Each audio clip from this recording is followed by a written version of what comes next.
আজকে তো আমার পরীক্ষা, কলেজে পরীক্ষা আছে আজকে। আজকে যে পরীক্ষা কেমন করে দিব, সারা বছর তো পড়লাম না, আর এখন যে কি হবে, তাহলে কি করা যায়? ও হ্যাঁ, একটা বাবা মনে আছে আমার, ওই ডেস্কি বাবা, ওখানে যাইতে লাগবে। ওখানে গেলে এটা হতে পারে ওর আশীর্বাদ নিতে হবে, তাহলে পরীক্ষাটা একটু ভালো মতন রেজাল্ট আসবে, পাশও করতে পারবো। না হলে তো শালা ফেল মনে হয় করে যাবো, বললাম না তো কিছুই। তাহলে ডেস্কি বাবার কাছেই যাই, ভালো হবে। ও হ্যাঁ, মনে পড়ছে।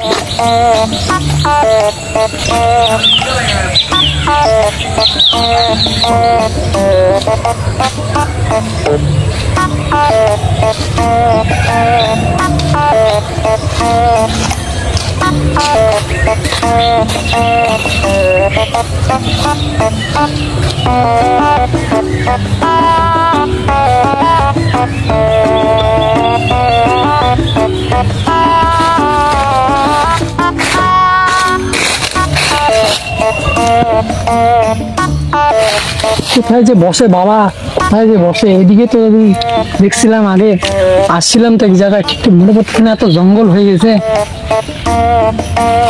কোন জায়গায় যে আছে, এদিকে আছে কিনা?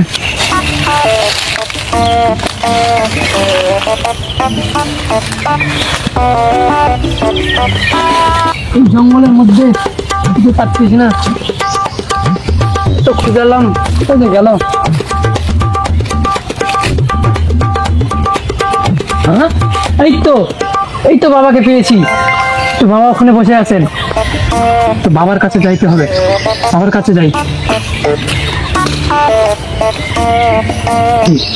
আজকে আজকে বাবার থেকে আশীর্বাদ নিতে হবে, পরীক্ষা মনে হয় ভালোই হবে, আশীর্বাদটা নিই তাহলে।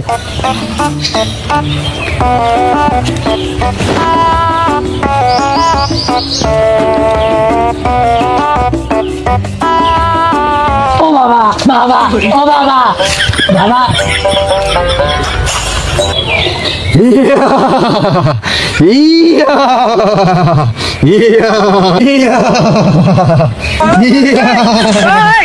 বৎস, তুমি কোথায় যাচ্ছ? ভয় পেও না, এদিকে আসো।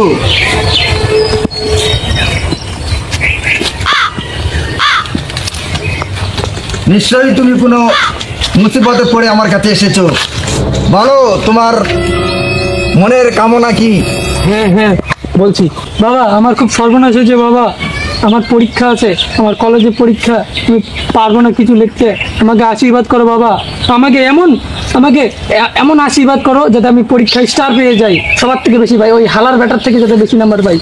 আমাকে আশীর্বাদ করো। চিন্তা করো না বৎস, আমি থাকতে তুমি চিন্তা করো না। তোমার মনের বাসনা, মনস্কামনা আমি সব কিছু পূরণ করে দেব, তুমি টেনশন করবে না। এখানকার 100টা বাবার পরেই আমার নাম্বার, আমি 101টা বাবা। আমি যেটা বলবো সেটাই হবে। তোমাকে আশীর্বাদ দিচ্ছি, তুমি সুন্দর করে পরীক্ষা দিবে, ভালো রেজাল্ট নিয়ে পাস করবে তুমি। তোমাকে আশীর্বাদ দিচ্ছি আমি। এই লাঠিটা দিয়ে এই হাড়িতে তুমি 3টা বাড়ি মারো, আমি হাড়ি বাবা তোমাকে আশীর্বাদ দেব।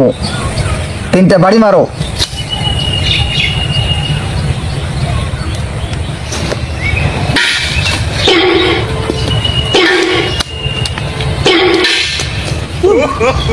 এবার বাবা কি করবো, বাড়ি মারলাম তো। দেন দেন, আশীর্বাদ দেন।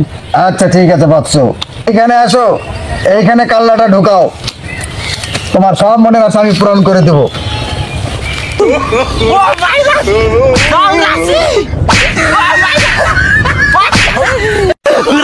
Oh, no, no, no.